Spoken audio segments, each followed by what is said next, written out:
Hey my Shuga Bears, welcome back to my channel, Bougie AF. It's your host, Nicole. It's where I say stay bougie on them. It's me feeding you feminism for the soul. It's my soul food offering. It's where I apply pressure to issues by being critical and logical. Now don't forget to like, comment, and subscribe. Now let's get to the commentary where I can guarantee you I will be doing too much because that's just me. And like Sheree said, who's gonna check me, boo?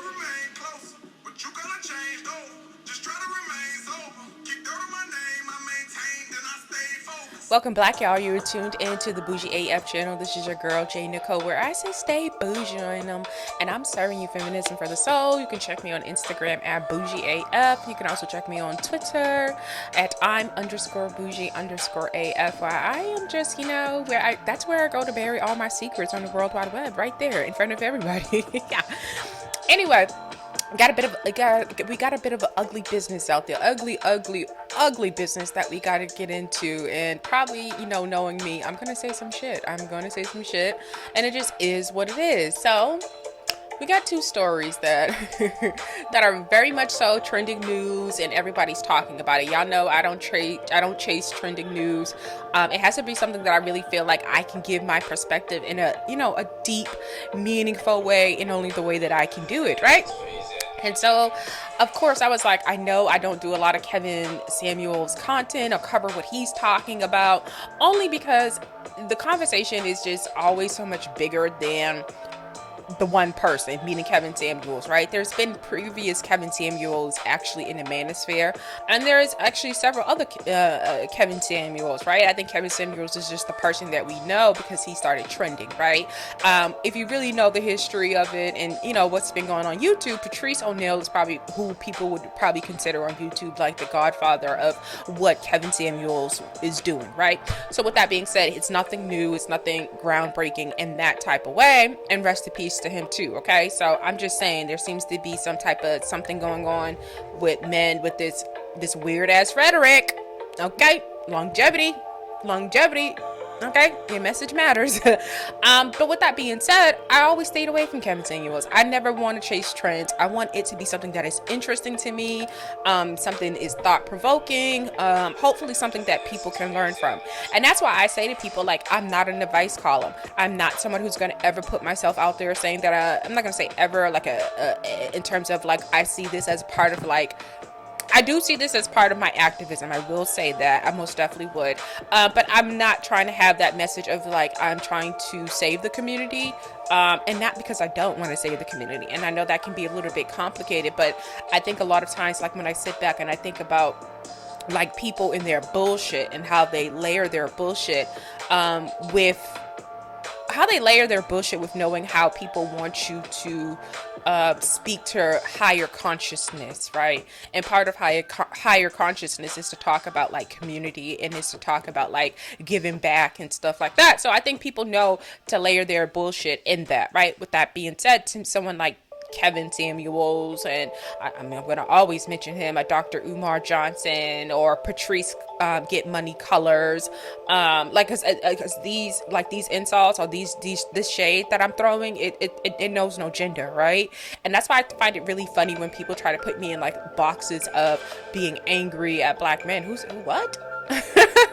Wherever I see dysfunction, wherever I see degeneracy, and wherever I just see like problematic behavior that I can speak about, I'm going to do it, man or woman, right? I mean, I have a story that I'm going to do about Ari and her bending over and behaving a certain way. So I'm not quite sure what people are talking about in terms of like my messaging and feel some sort of way. I'm going to have women mad at me. I'm going to have men mad at me. And it just is what it is, since there's only women and women and men on this earth, right? In terms of like what we're talking about.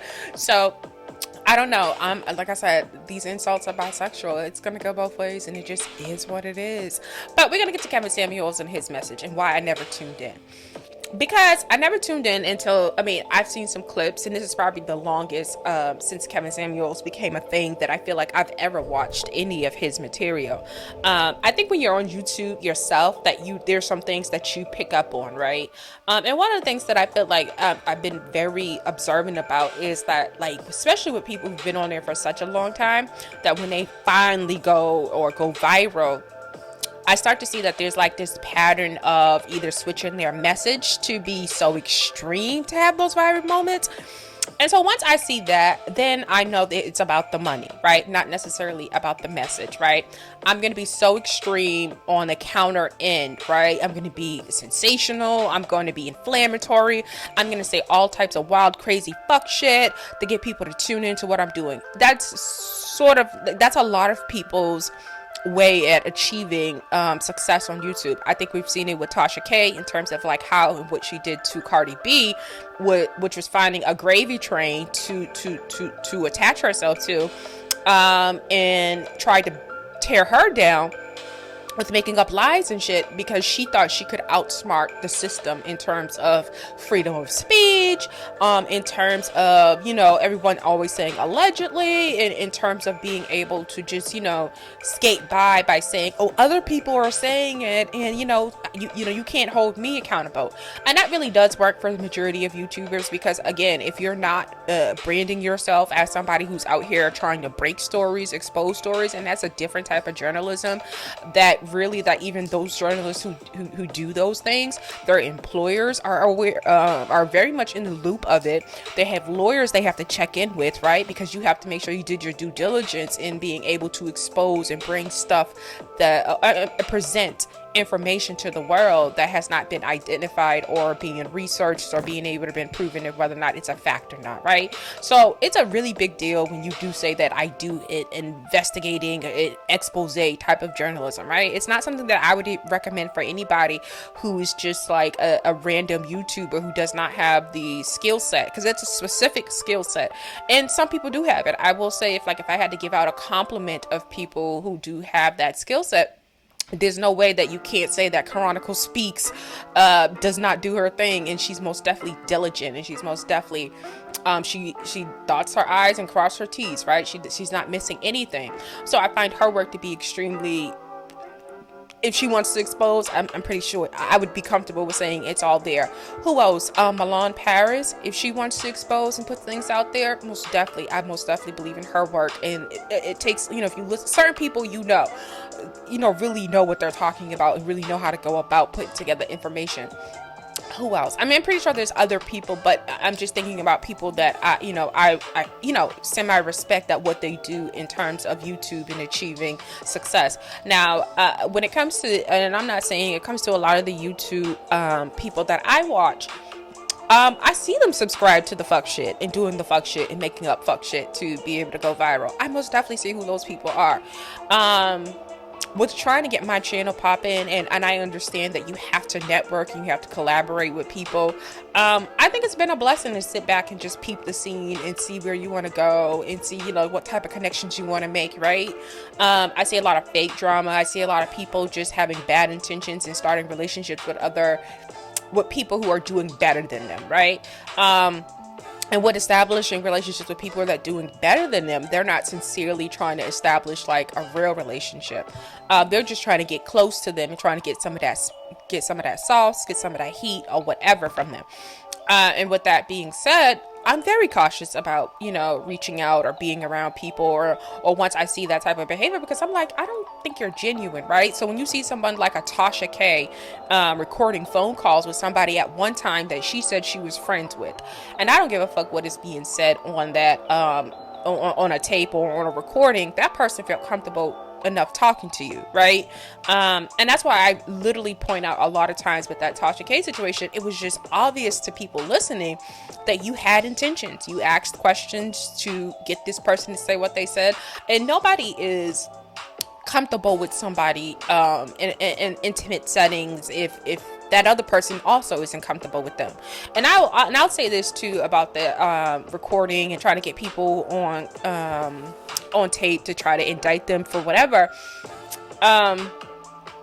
Anybody that, and I think I've said this before, anybody that I feel like I'm confiding in, it's been mutual and they've confided in me. With that being said, I never feel as if though I'm never embarrassed about anything that I may have said on a line, because again, I'm comfortable with you which means that you've been comfortable with me to talk to me in a certain way, right? So it is what it is. But like I said, so when Tasha K played that recording, everybody was just like, that is such poor piss character.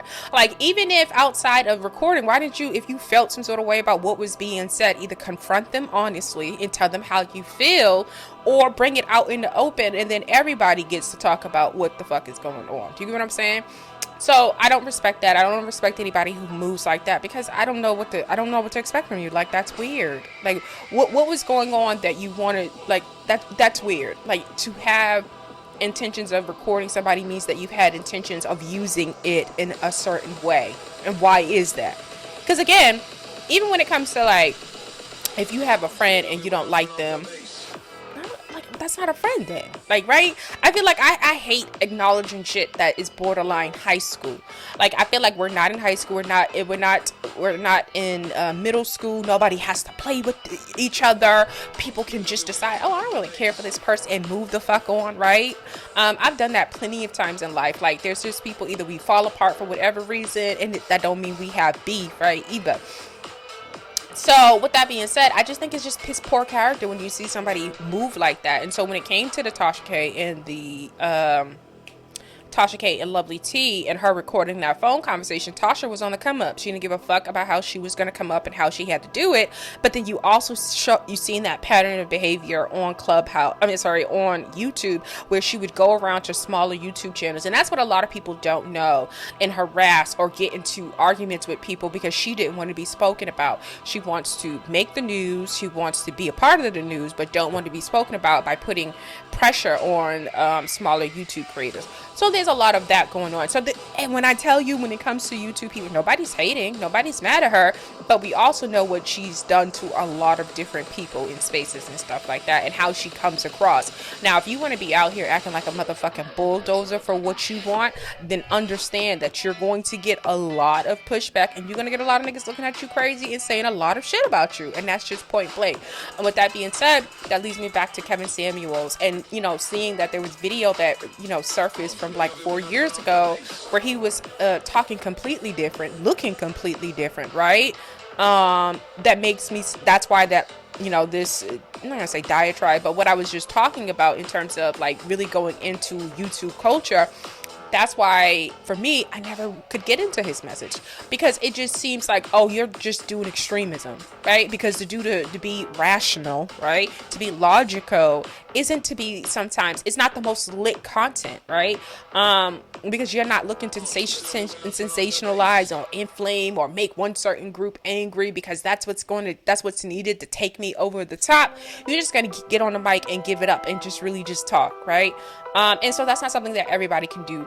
Some people know they have to hit certain marks and say certain things for their crowd, right? They're creating a niche crowd that's tuning in for their fuck shit. And that's what I thought about Kevin Samuels. On top of that, with being a Black American and just being in different spaces and hearing how people talk, I couldn't tune into Kevin Samuels, because as much as people want to say, some of the stuff that he says is correct, in what context, right? And it really does kill me when I hear people outside of the Black American experience always commenting on like how we describe our dynamic, like always want to interject themselves into conversations that is really based around Black American culture. And that's extremely important, right? Because I was in the room the other day, I heard the Somalians talking about Kevin Samuels, and it's like, why are you talking about somebody but in the same like air, in the same like, why are you talking about somebody but then at the same time saying, oh, but this is not allowed in our community, we don't do this and this and this and that? Then why talk about it, right? Why give opinions and stuff about things that you feel as if though, I'm not going to even say better, but doesn't affect you?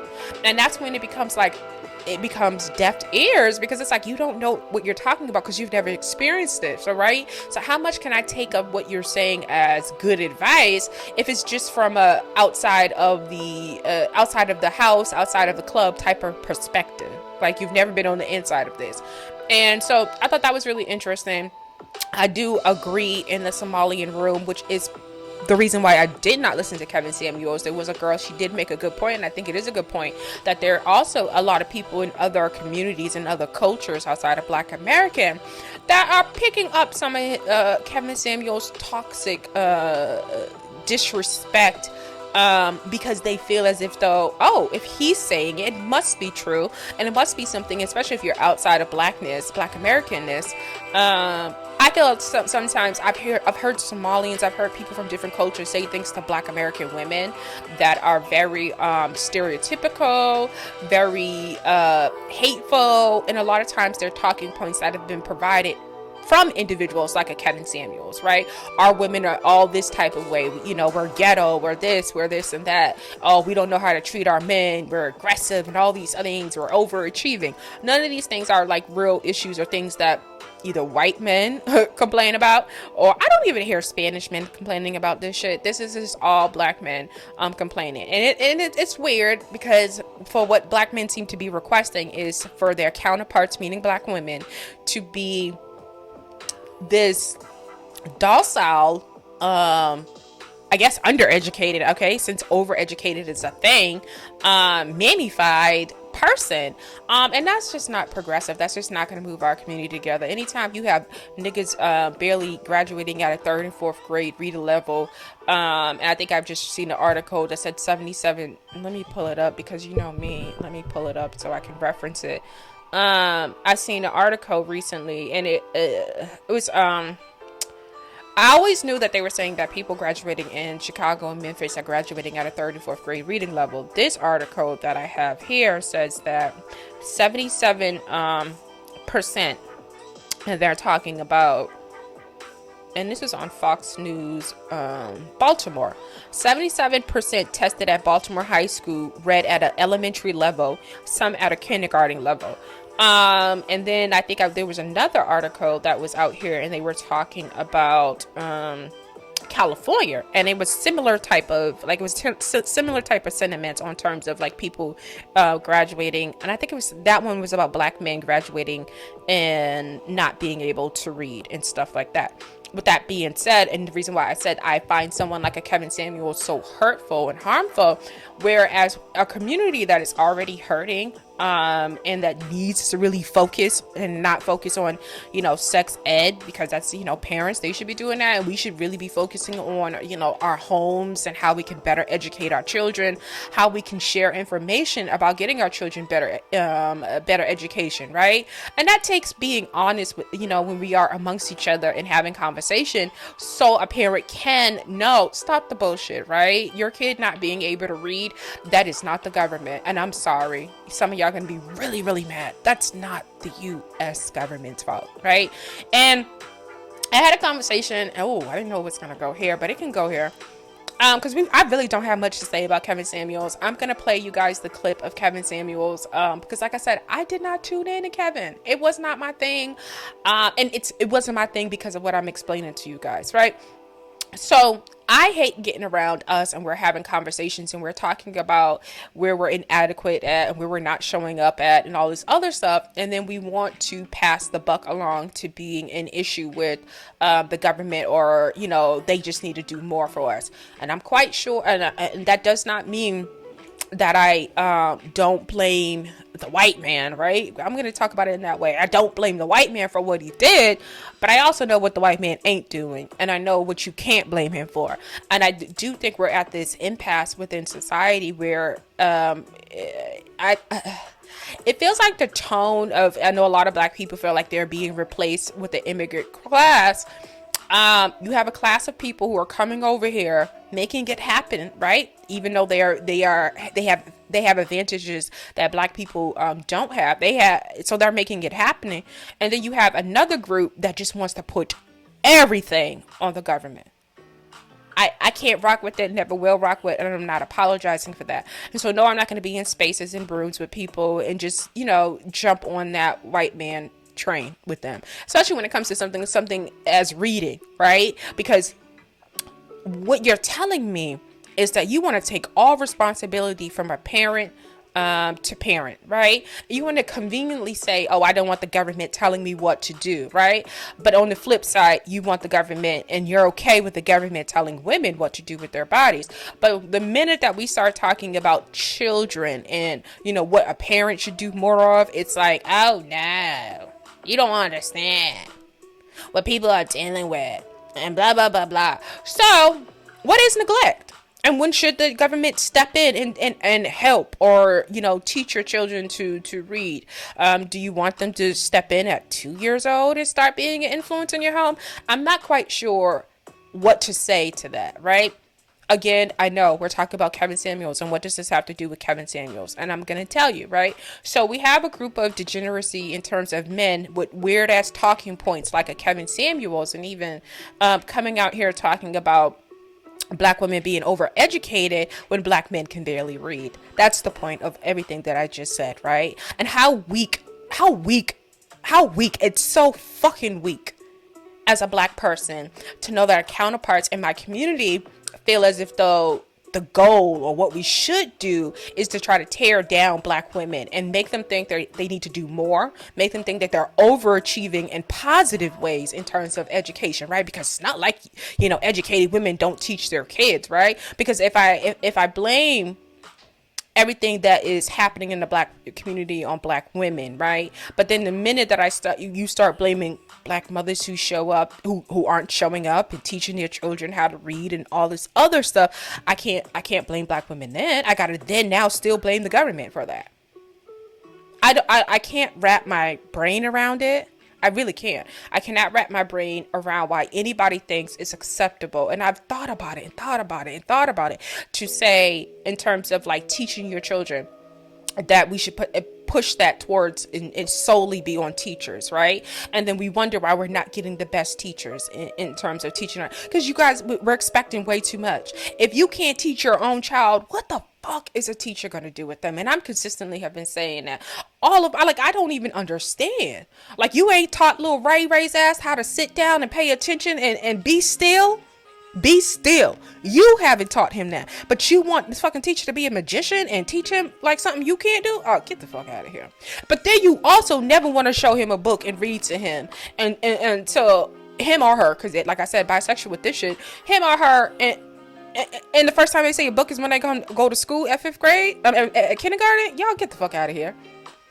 Get the fuck out of here. That's infuriating. But we want to take time telling women how they are going to die from a heart attack, alone, and all this other stuff. You want us to take on that type of, you want us to be tore down with that type of mind, like, and focus on that, and not really community building and really talking about the shit that's really going on. Oh, miss me. And that's why I said miss me with Kevin Samuels. And that's why I've continued to miss his messaging, because this ain't what the conversation should ever be about. This ain't what we should be focused on at any point in time when people are not learning how to read. Now, I'm gonna go ahead and play some of what Kevin Samuels have had to say, because I don't wish death upon anybody. And I thought it was really interesting. I don't wish death upon anybody, but there's no but. I don't wish death upon anybody. But you're not going to tell somebody how to feel about someone who they feel violated, disrespect, and was problematic. You're just not going to tell them how to feel about it. So let's go ahead and listen to this trash ass nigga. Bear with me.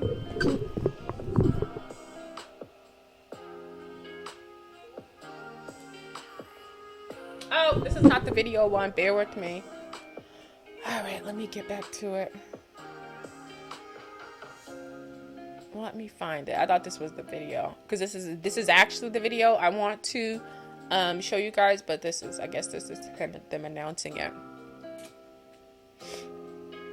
There's so much going on. Oh my gosh. The world is really trashy out here.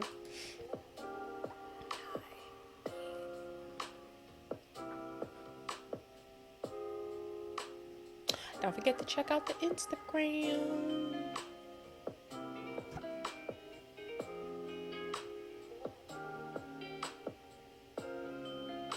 So y'all, this is where I go to my save stuff that I'm potentially going to cover. Okay, so here goes the video.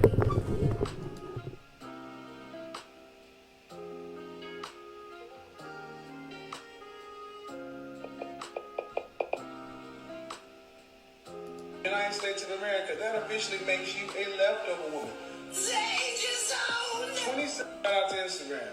Ladies, if you are over the age of 35, if you are over the age of 35 in the United States of America, that officially makes you a leftover woman. Danger zone. 27 to 35 is the danger zone. That's when you need to focus like a laser on the outcomes you want. But if you have made it to 35 years old and you're unmarried, you are a leftover woman.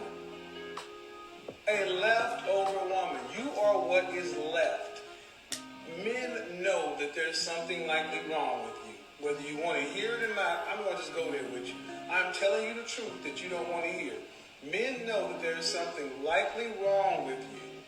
But you cannot be an adjustable 6 or higher, 35, unmarried. Something wrong with you. That's where men automatically coming at it. And here's the thing. Just like when you were between the ages of 18 and 25 and you didn't want to settle, you were trying to get that. Shout out to Instagram. Ladies, if you are over the age of 35, all right, so that is Kevin Trash Ass Samuels, and like I said, he has passed away. So let me go back to, and I'm going to come back to these comments, but let me go back to the announcement that he had passed away. And this is another video from him 4 years ago.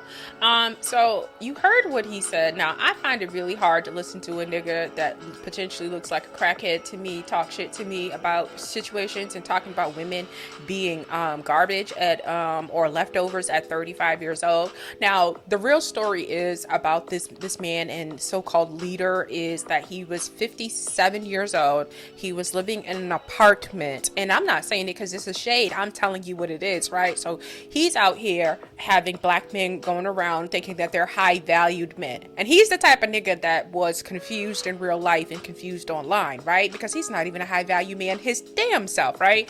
And so in terms of like what he was telling men to be out here talking and how they were talking, if you're making around $300,000-$400,000 a year, you are a high valued man, blah, blah, blah, blah, blah, blah. And it was like, you yourself is not those things. And even in death, that we found out that the man has had like $1,000 in his bank account. He was renting an apartment in, I think they said Buckhead, and in Peoples, Georgia, a really expensive area, right? But it's still, again, it's an apartment, 2-bedroom apartment. And he didn't have what he was talking about.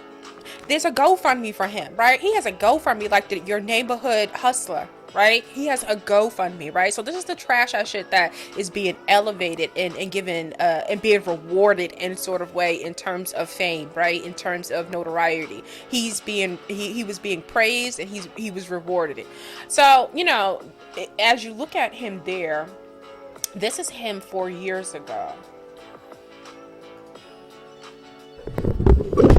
And I like the title on this one. This is Baller Alert, I think it is. Let me make sure. Oh no, this is Geisha 305.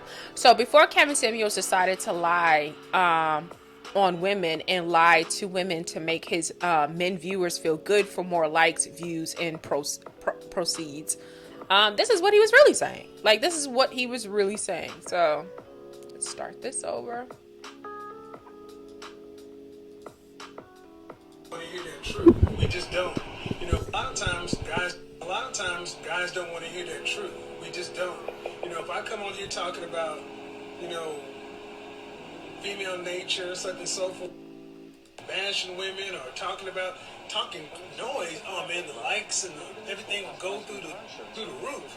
But when you start talking to men and saying, guys, you know, cheap is some of the most expensive stuff out there. And a lot of times guys don't want to hear that truth. We just don't.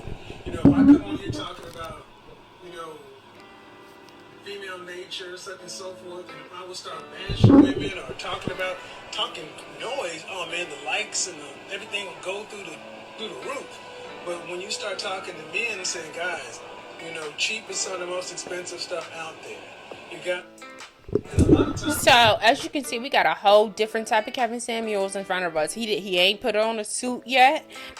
He's looking. So if this was 4 years ago, he was 57. So he was 53 at the time.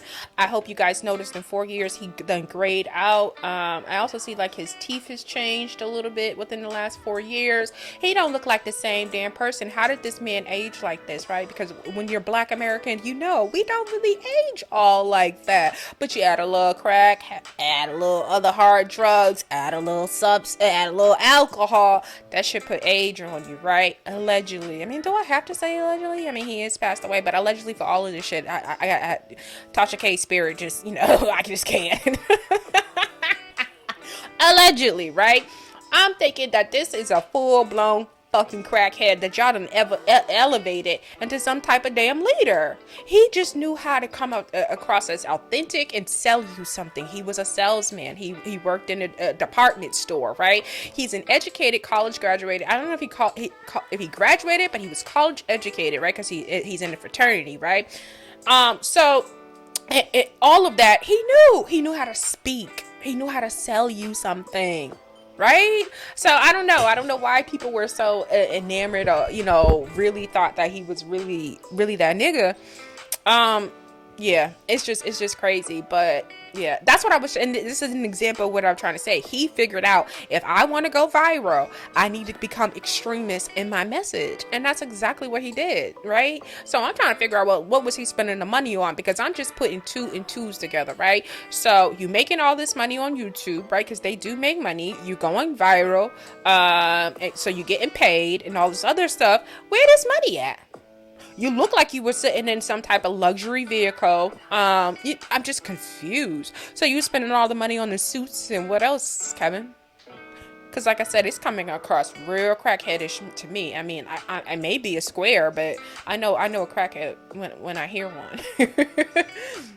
How Kevin Samuels really felt about the nonsense he capitalized off of. He felt like it was nonsense. And Black men literally want to ignore this, right? Why did his message change within 4 years, right? It's the hustle.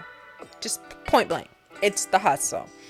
So let's see what people say. How Kevin Samuels really felt about nonsense he capitalized off of. This person said, I hope his transition now gives him the peace he obviously struggled to have here on earth. As from his blog channel and posting, he was very critical of Black women, very much to the degree of complete disrespect and insecure within himself. So it's definitely safe to say I was not a fan of him, his platform, nor any of his outlandish, hateful convictions. Yet in the same breath, death is final. So I humanly send condolences to his loved ones and family. And I agree with her. Like, death is final. There's no, you can't change. You can't come back and be a better person. So it's final. And this is the final message that you'd be giving out, right? And I think people do have to, think about that. But like I said, I agree with her. Nothing but condolences and love to the family. But I also think that the family probably was not okay with his messaging. We never heard, nobody ever spoke up to claim to be his family either. And I think that's always telling sometimes with some of these people, when you see other people not kind of, speak up a little bit. It can and it cannot, right? You can have haters that don't want to promote, or don't want to help you, or don't want to encourage you, right? And that's a real thing. I wish I knew how to share this to my Facebook. They all got played. They literally all got played. And that's why I'm not participating too much on Clubhouse with the conversation, because it was like I never did from the beginning. I don't do it in general. I don't do the whole back and forth relationships. I gotta find one nigga.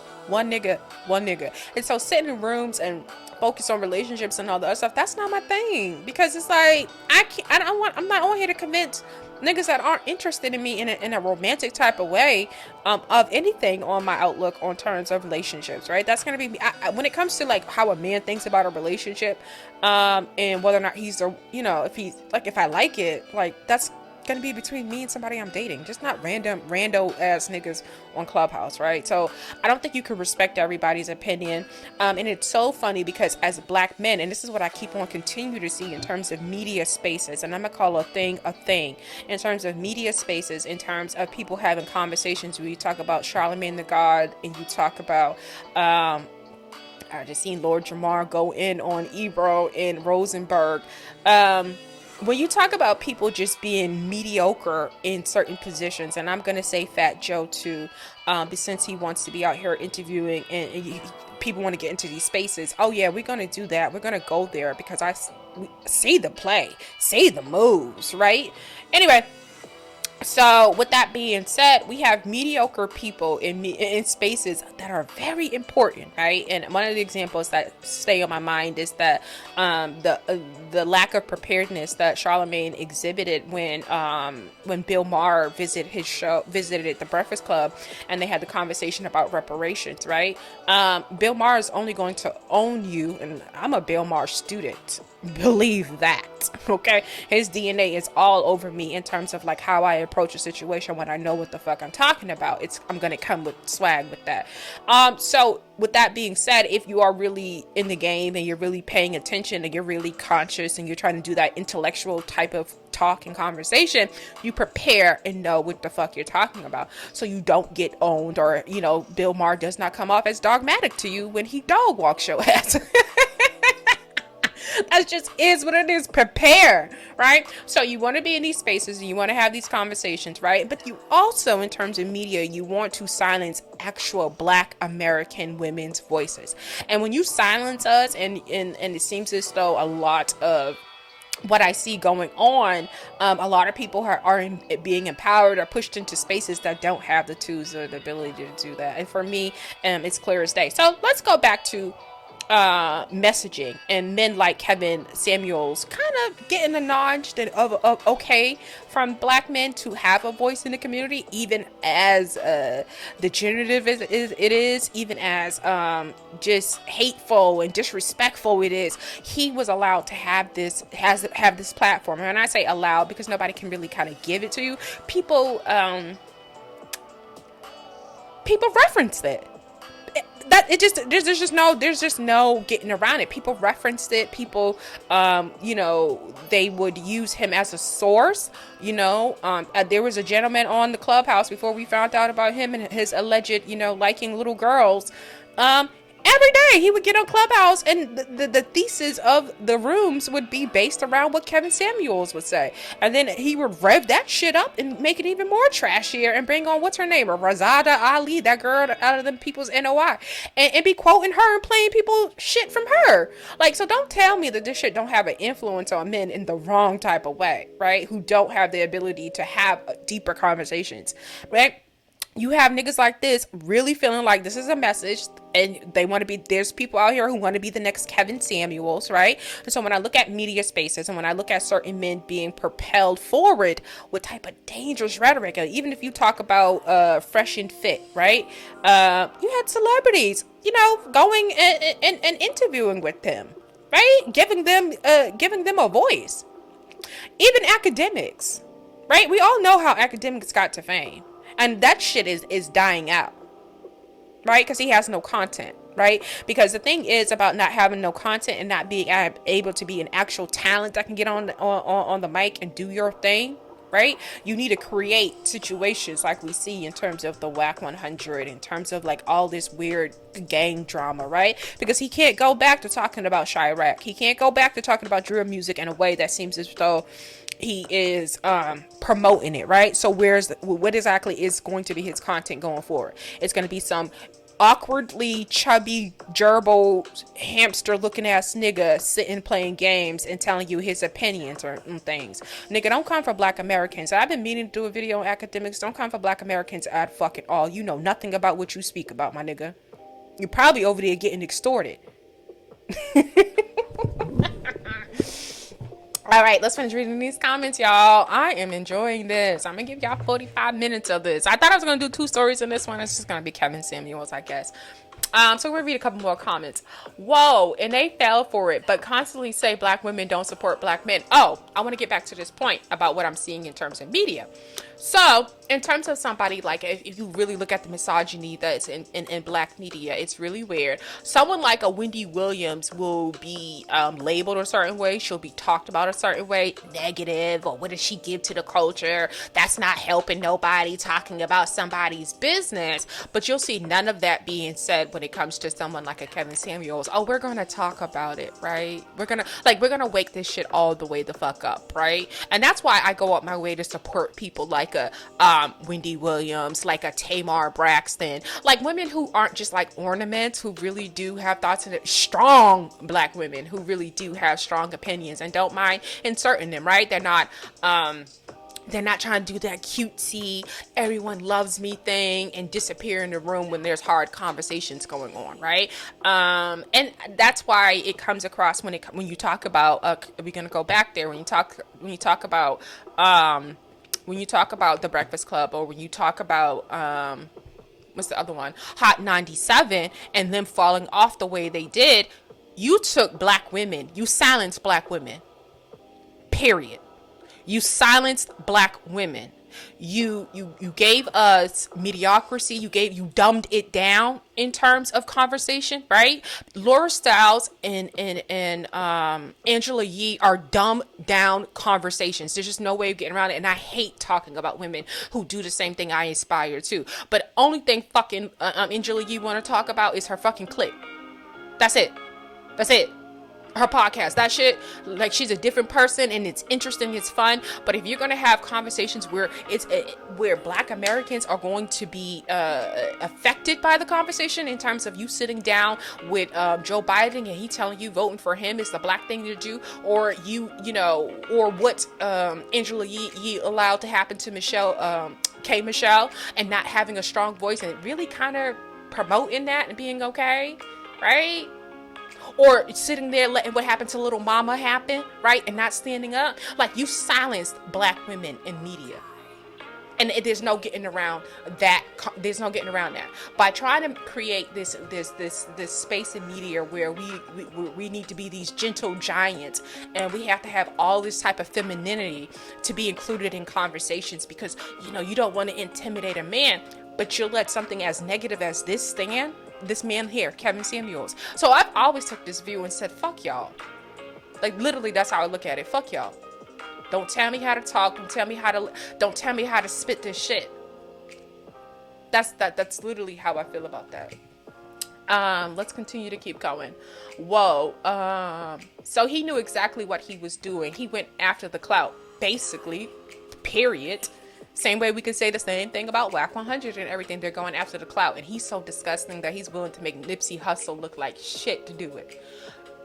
Gosh, let this man transition in peace. Just gonna keep posting about him. Move on already. Let this man be judged by the creator, not by y'all. Who's judging him? We don't have a hell or heaven to send him to. We are speaking about him. Most definitely. Same way we speak about everybody in a textbook, everybody who made an impact, anybody. We speak about it, right? So that's not to say that you're judging a person. I don't know where he went. He could have went to heaven. I don't know. The joke could be on us. Who knows? We just don't know. But that does not mean that his ass can't get these words and get this disrespect that he was giving out. That shirt came out the dirty clothes hamper. This ain't shit. But y'all don't see like how different he looks, like to how he died. That was a crackhead. Like, and y'all not gonna sit up here and tell me y'all never been around no crackheads. Y'all not gonna tell me I ain't never been around no crackheads, allegedly, whatever. Y'all not gonna tell me that. Even his clothes style changed. Exactly. So that's why I'm trying to say, when people are, oh, this person's authentic, this person's relatable. No, this person is making sure that, just like marketing, like there's a technique. That's not just randomly something that happens. He was in the game for years, for I think about 10 years, they say.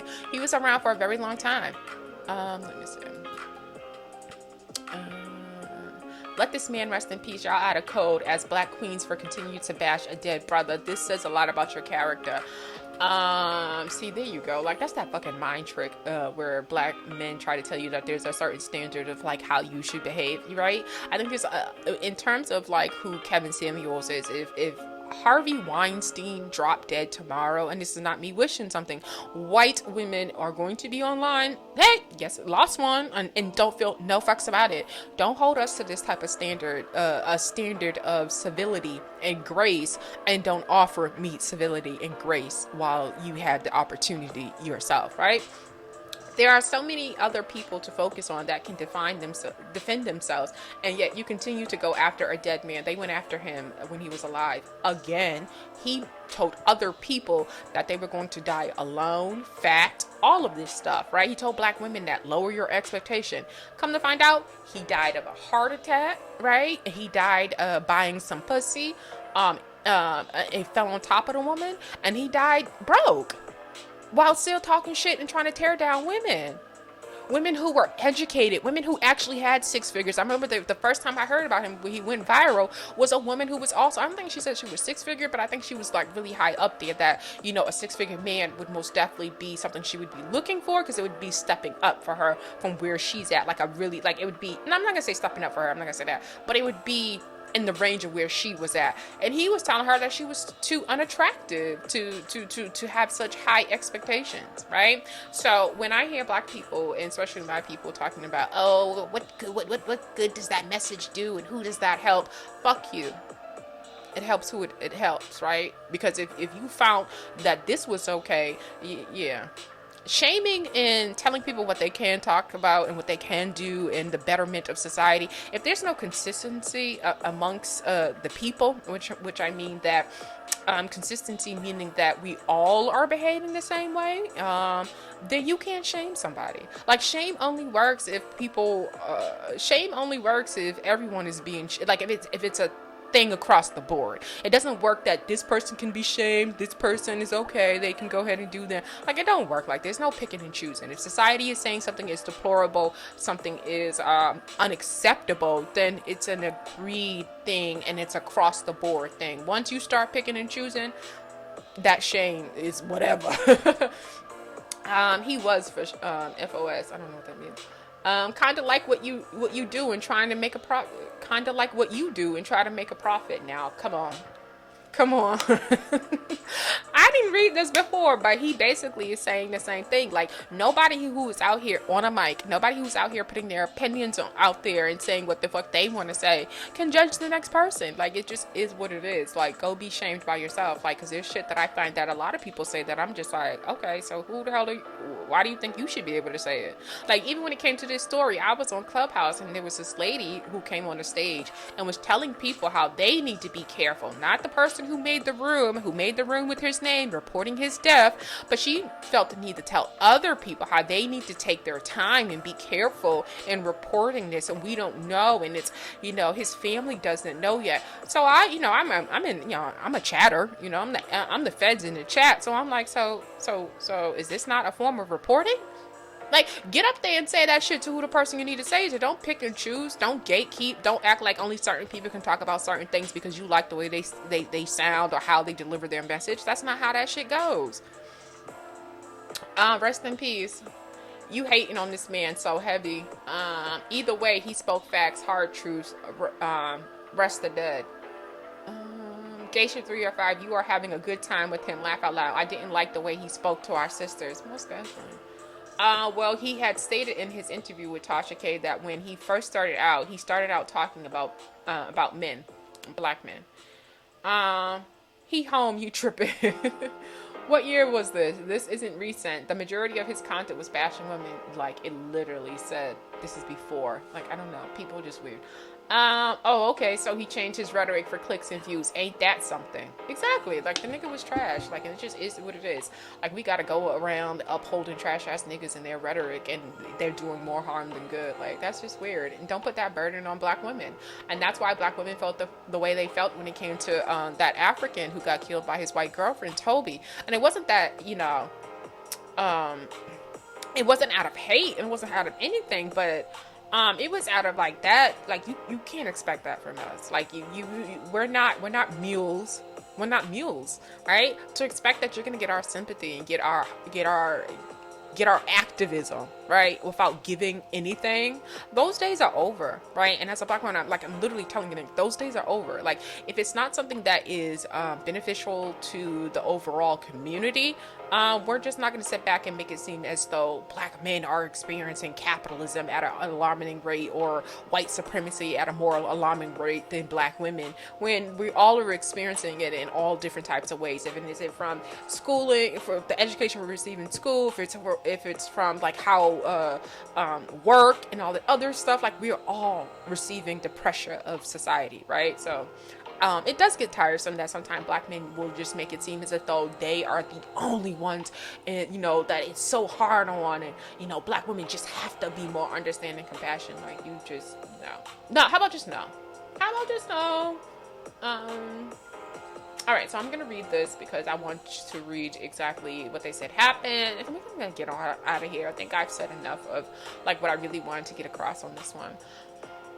On Thursday, Gossip in the City T exclusive reported on the passing of Kevin Samuels with a screenshot of what appears to be a note from an official phone call. Now, the Atlanta Police Department released an incident report that states Kevin was found unresponsive on the floor of his apartment on May 5th, 2022. Though he is listed as Kevin in one instance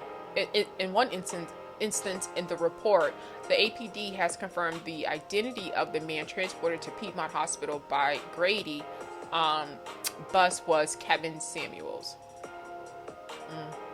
A woman identified as a nurse told officials at the scene that she met Kevin on the night of May 4th, came to his apartment and spent the night with him. On the morning of May 5th, the woman says Kevin complained of chest pains. When she attempted to help him, he reportedly fell on top of her, and then she called 911. So I'm confused on why people keep on implying or trying to like people are trying to say like I just listened to Justin J, and he was talking about like if it was a black woman, like she would have done more. I don't see anything that in what I just read that would imply that like another person would have been able to do more. Like, he literally had a heart attack. What exactly, even if she was a nurse, did you think that, like, with no equipment, like, how much of it, like, we don't know that if she didn't give him CPR, if she did not try, we don't know that. Like, that's just really weird to try to insinuate, like, a black woman, if you would, that's weird. But I don't see that this woman, like, did anything wrong here, even with being a nurse. Like, what was she supposed to do? Like, heart surgery right there? Like, I'm confused. The incident report states she requested the 911 operator to contact the front desk for a defibrillator to keep Kevin Samuels responsive until Grady arrived because she is a nurse. So, I'm really confused. Update: Kevin Samuels' mother has confirmed his passing. Rooney's left update. Like, and because this came out, and a lot of people were on Clubhouse. Oh, you guys are celebrating. You guys are happy. You don't even know, and y'all don't even know if it's for a fact yet. So we then later on found out that it was a fact. Now. I decided I was going to get out of here. Oh, let me see. In life, you just got to be a good person. Shaking my head. May his soul receive a fair judgment. Save the petty comments. A life is still a life, regardless if you agreed with his views or opinions. Karma ain't never miss a soul. It ain't. Life is a vapor. One day you hear, the next prayer's up. Call me conspiracy theorist, but something about this don't feel off. Rest in peace. I do appreciate how y'all check the facts before posting info. City boys down bad right now. Damn, only 56 has suffered a heart attack. Every time I hear of things like this, it motivates me to eat better, be stress-free as possible, exercise, and just love life, and don't do drugs. Like, that's what it should do. Like, don't do drugs. Like, allegedly. Like, don't do drugs. Like, that's what it should motivate people not to do drugs. Because if you think that this man changed like this in 4 years, you're a fool. Comments are horrible as F. Damn, who gonna tell these women about themselves now? This is incredibly ironic. Like, my mind is blown.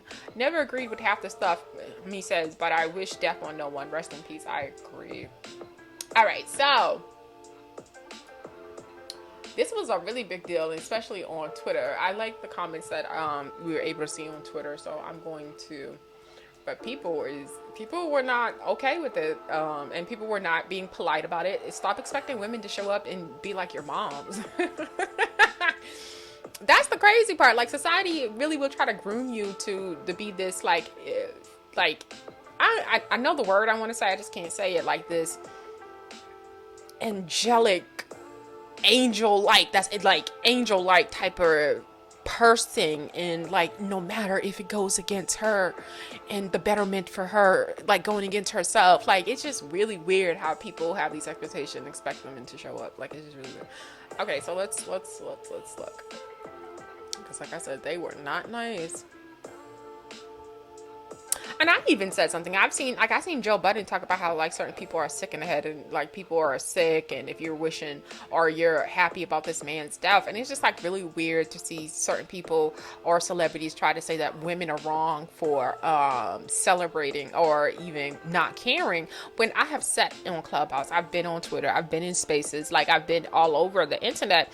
I've literally seen people, when you talk about Mercedes Moore, which was a stripper out of Texas, who was killed by her by a man she was finessing and getting money out of, like, and was selling him a dream of relationship. I don't want to say, I don't know, but like a nigga who she was getting money out of, and I guess he was stalking and obsessed with her and all this other stuff. So when he killed her, you know, the black men came out and talked about how that's her fault. You shouldn't be out there living that fast life. You shouldn't have been out there getting money out of somebody with not good intentions. Like, it was really pushed back on her, right? Blaming her. Or even when you talk about the Lori, I think it's Lori Smith Fields or Lori Field Smith, which is the girl out of Connecticut who was killed by a white man, allegedly. All this shit is allegedly. I just think of a Tasha can't say allegedly. That was killed by a white man. Off of Bumble, a black man were saying the same thing. You were out there hustling. You were out there finessing. That's what you get. Like, they were literally blaming these women for their deaths, right? So I find it interesting that black men would really try to be mad at black women for, we don't give a fuck. Right? Like, it's really weird how people pick and choose to have these moral high grounds that they want to stand on. But, you know, a real nigga like me is going to tell you, like, I don't care what you're talking about, because you're a hypocrite, and like society is hypocritical as fuck. Feel how you feel, and I'm going to feel how I feel, and that's just that. All right. So we want the posts from people. And then you got trash ass people like T.I. Like, T.I., you can't say shit to us. Like, we don't care what you think. Like, we literally don't care. You are out in society, and you are okay with the fact that you're okay with all these accusations that have been levied against you, T.I., and with you knowing that the law. The way the law is set up, like, people just waited too long to report what you had did to them, right? So you're comfortable with that being the case, and not to say that you're not guilty of what people were saying about you, right? But essentially that they just can't prove it, because, you know, the way our courts is set up. So those are two different complete things. That does not mean that you are not a scum-ass person. It just means that you are like George Zimmerman out here, where we just know that you're just a fuck ass individual that we should avoid. And I mean, when I say avoid, like, I don't even want to see Tamika on Real Housewives of Atlanta. Like, I ran against a post, and they were talking about different couples that we'd want to see on Real Housewives of Atlanta. And one of the couples, I remember, it was T.I. and his wife, and then there was the McClure twins, mother and father. And I'd rather see the McClure twins. Something refreshing, something new, something not so in the gutter. And I think Portia was listed there too. I think Portia went too extreme. Even on her show, I heard people just was not here for how it came across, or was not here for how it seemed to like Love and Hip Hop ish, right? Like, you still want it to be a little bit more classier. Then you want it to be classier. When I think about Real Housewives of Atlanta, it's classier than Love and Hip Hop, and that's what you expect from it.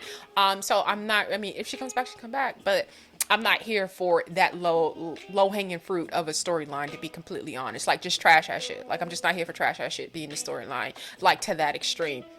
But that being said, that's the same thing I feel about Tiny and feel about Tiny. We know what happened when Tiny tried to have her own show with Toya back in the day. Like, that nigga stopped it, right? He was rude. Like everything that Shakana has said about T.I., we just seen it in small doses. We paid it no mind. We said that's Tiny's husband, that's their relationship, that just is what it is, without really being cognizant of the fact that if that nigga's that way with his wife, what the fuck you think he's like with other women? Like, come on, you think he nicer than women?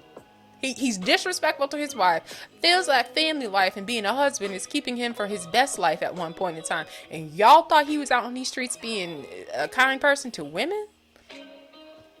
Y'all slower than I think. I don't want that on Real Housewives of Atlanta. I don't want to see him on Real Housewives of Atlanta. I'm going to be completely honest. That trash ass shit that he's about, no. Nobody wants any of that.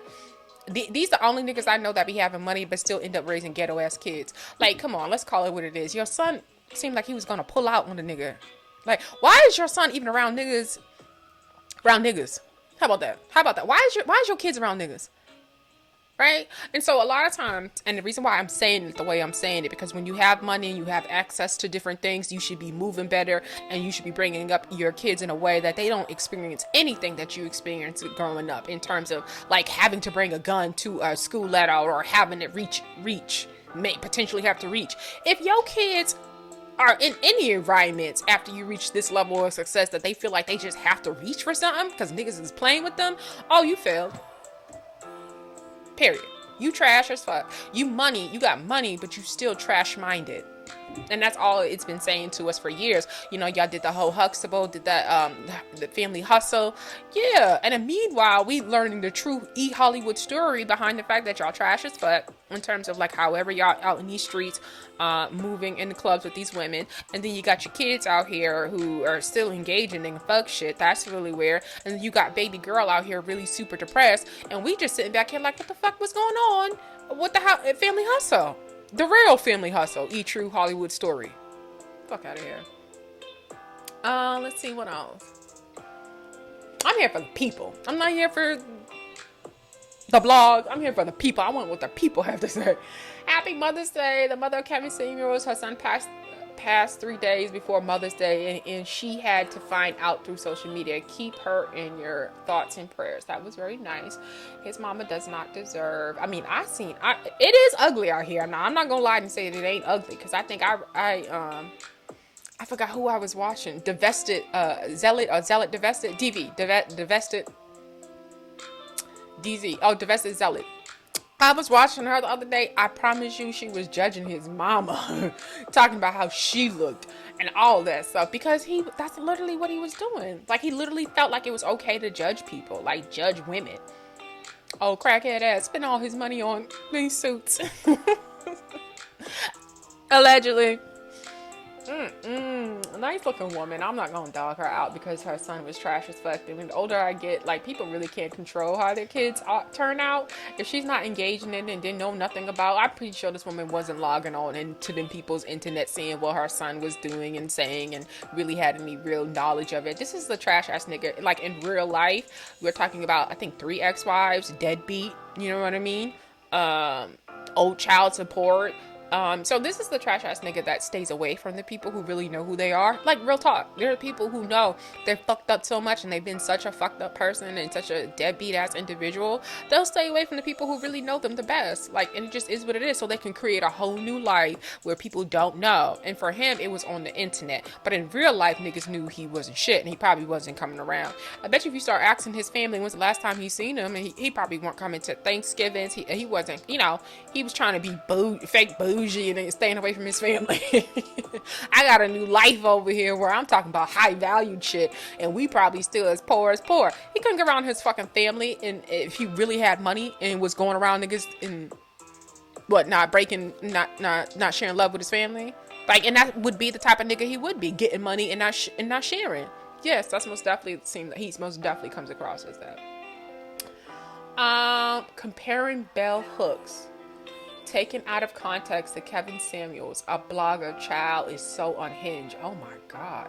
It's so clear y'all do not read. And to compare that man to a black thought leader who had moved the culture needle is so wild. Yeah, it is wild. That's crazy. But that lets you know how highly that people thought about him. Like, that's just weird. All I can say about Kevin Samuels is if you spend your time disrespecting people in life, don't be surprised at people disrespecting you in death. No matter how cruel it may be, the legacy you leave behind will be known by the fruit you bore while you were here. Okay. But again, this is weird. This is double talk to me sometimes. I'll be completely honest, because depending on what you want your fruit to be, Kevin Samuels could be happy with what he was getting. Like, he was getting success, what seemed to be a success, in terms of being viral, in terms of like working for himself. So like, what fruit? Like, you know what I mean? I mean, I don't know. Like I said, all of that's up. You can't tell someone what success is for them, and you can't tell somebody what should make them happy or have expectations of like, what makes me happy would make you happy, right? Some people could be happy at mid-level, and I'm not speaking for myself. I'm just saying, because I had to have this conversation. Somebody could be happy with going to work, coming home with their family, and being able to provide and have built a loving community around them, and their soul is satisfied. They feel fulfilled. I can't tell somebody what fulfillment looks for them, right? So I find it really interesting when people think that they can just tell somebody like what they should be concentrating on or what should be making them happy, because it's not the same across the board, and we don't all look at things the same across the board.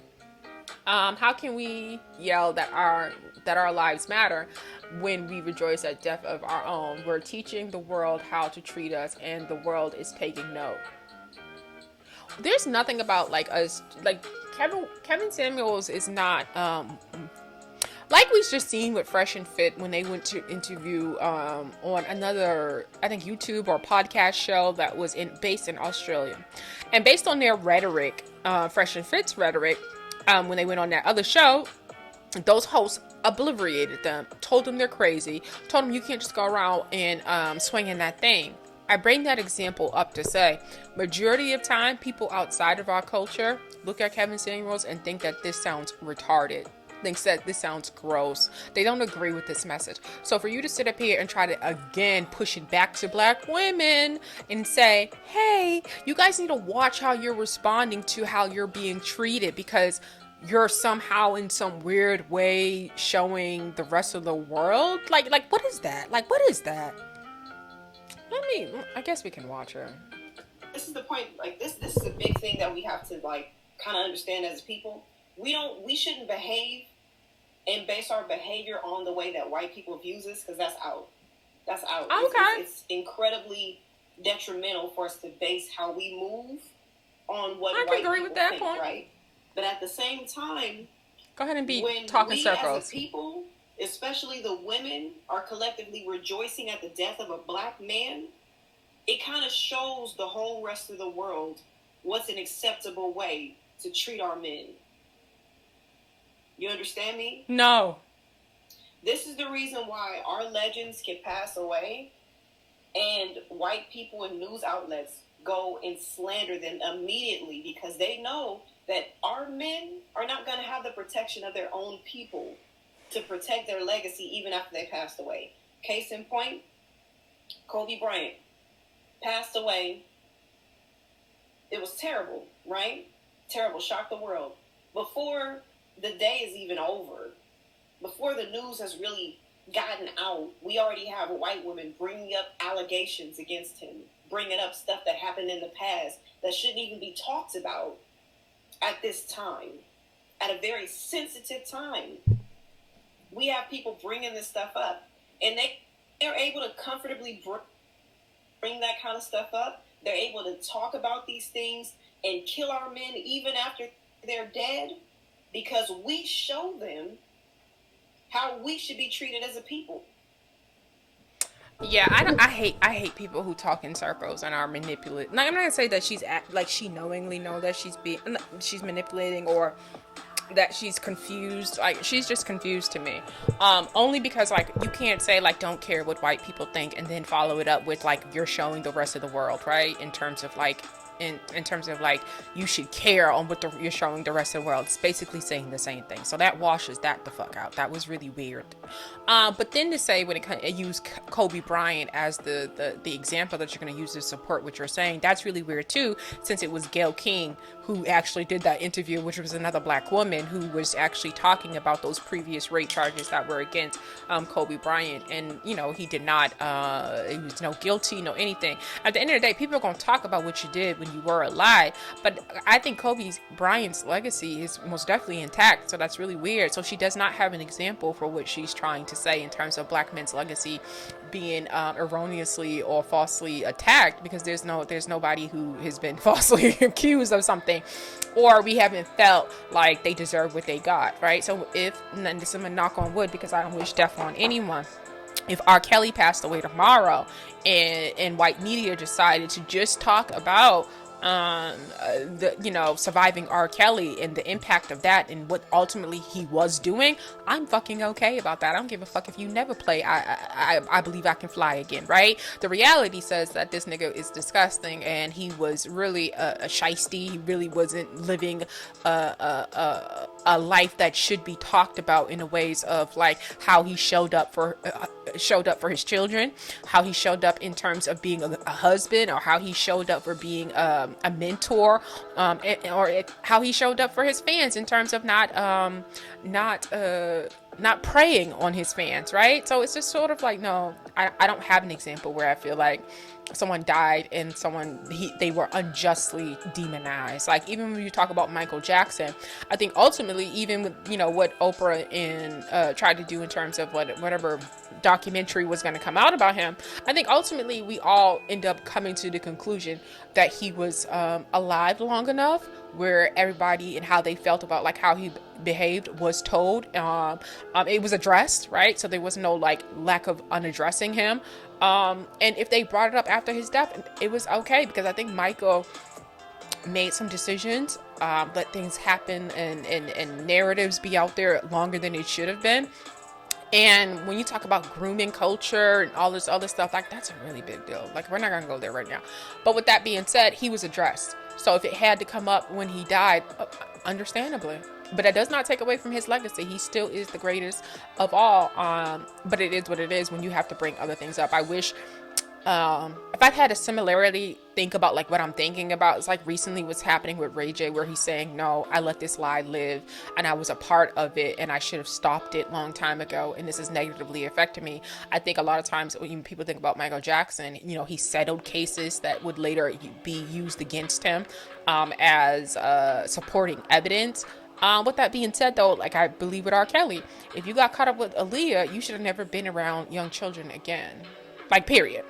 Like, we won't even be confused about what I'm doing if you accuse me of some bullshit, and I know I'm not about that. Like, where's your mama? Where's your daddy? Where's your guardian? Where's the police? Like, I need to have police detail when children are around. If you're gonna come out to the Neverland, I'm gonna make sure police are there. We're not gonna have no accusations going forward. Like, I'm not gonna put myself in that same position again, because what did they say? The definition of the definition of insanity is repeating the same thing over and over again. And that's what it felt like he did. And he, you know, that's what it felt like he did. And that's not to say that I'm saying that, you know, people who are accusing him are lying. But I'm just saying, if I was the person who was accused of some bullshit, I'm not getting caught up the same way again. Like, it's just period. Just period. All right. Let me see. Oh, you know what? I want this is the point. Like this is the big thing that she was weird.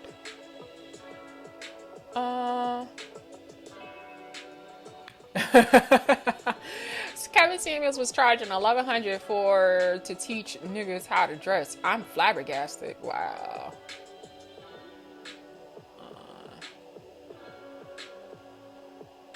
Let's go back up here. T.I. is a trip. Bullying Kevin Samuels?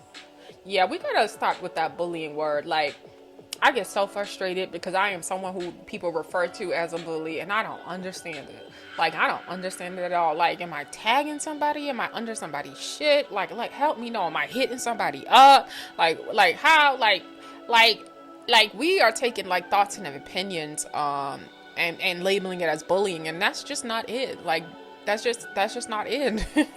Especially when you give your thoughts and opinions. Like, you literally, if you don't like a message, you don't have to tune in. But you can't literally say that someone's entire message and what they talk about is you feel bullied from it. Like, that means that my existence has to exist to make you happy, and that's just weird, right? Or even like, that would me honestly, that would feel like the things that Kevin Samuels is saying, I feel some sort of way about it. Like, I feel attacked, I feel all those things, right? I feel like that's disgusting. Like, it makes me feel some sort of way. Do I then get to feel as if though, because of what he's talking about, and I feel sort of way, am I allowed to feel bullied? Like, I'm confused. And I think that's why I think people need to get a grip on what actual bullying is. That's someone going out of their way. Okay, that part. That's someone going out of their way, right, to make it harder for you. And someone's thoughts and opinions is not that. Now, the other thing I hate to see when people talk about bullying, you do some shit to me and I respond and I keep on responding. I'm not bullying you. I'm trying to figure this out. You can't tell someone how to respond. You can't tell someone how to feel, and you sure as hell can't say someone manipulated you once they're responding to your fuck shit. Now, that's just weird. All right, so y'all, I'm gonna go ahead and get out of here. Y'all know how I do it here. Y'all, I keep it bougie as F, I keep it posh as F, and I keep it black as F. And y'all be black, y'all. And I'm out. Mwah.